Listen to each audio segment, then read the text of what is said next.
camera itself is very small, but what it makes up for in its small factor is just how nice it feels in the hands.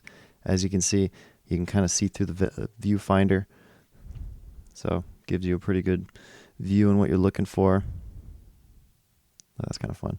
It also, as you can see, has a flash. So if I were to flip this up, it will charge up and light red when it's ready for the flash. So that's a very smart way to do the flash, especially at night if you can't see. You wouldn't be able to tell if the flash was turned on or not if you couldn't see that. Very smart design.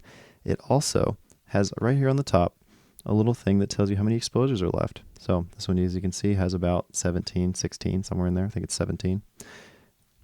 Camera itself feels very nice.